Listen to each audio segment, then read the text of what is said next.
A1 TV news ವೀಕ್ಷಕರಿಗೆ ಸ್ವಾಗತ. Automobile showroom ಮರೆಯಲ್ಲಿ drugs ದಂಧೆ, ಅಬಕಾರಿ ಅಧಿಕಾರಿಗಳ ಮಿಂಚಿನ ದಾಳಿಗೆ ಅರ್ಬಾಜ್ ಪಾಷಾ ಲಾಕ್.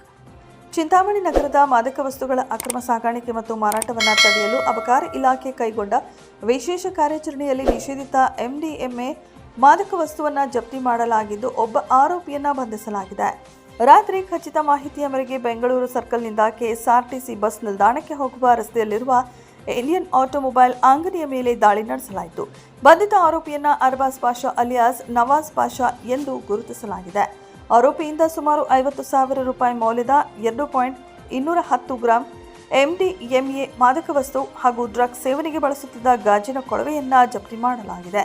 ಚಿಕ್ಕಬಳ್ಳಾಪುರ ಜಿಲ್ಲಾ ಅಬಕಾರಿ ಉಪ ಆಯುಕ್ತರ ಮಾರ್ಗದರ್ಶನದಲ್ಲಿ ಅಬಕಾರಿ ಉಪ ಅಧೀಕ್ಷಕ GS ಪಾಟೀಲ್ ಅವರ ನೇತೃತ್ವದಲ್ಲಿ ಈ ದಾಳಿ ನಡೆಯಿತು. ಈ ತಂಡದಲ್ಲಿ ಅಬಕಾರಿ ನಿರೀಕ್ಷಕಿ ರೇಣುಕಾವಿ, ಉಪನಿರೀಕ್ಷಕ ಉಚ್ಚಪ್ಪ, ಸಿಬ್ಬಂದಿಗಳಾದ ಮೋಹನ್ M, ಶಿವಸ್ವಾಮಿ, CS, ಚಾಲಕ ಮಂಜುನಾಥ್ ಹಾಗೂ ಗೃಹ ರಕ್ಷಕ ಸಿಬ್ಬಂದಿ ಭಾಗವಹಿಸಿದ್ದರು.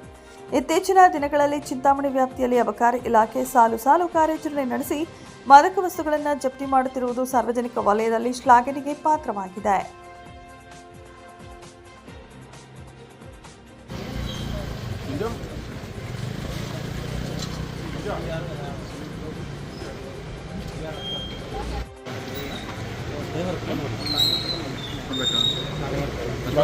ಅಷ್ಟೊತ್ತಿಗೆ ಮಾಡ್ತೀನಿ.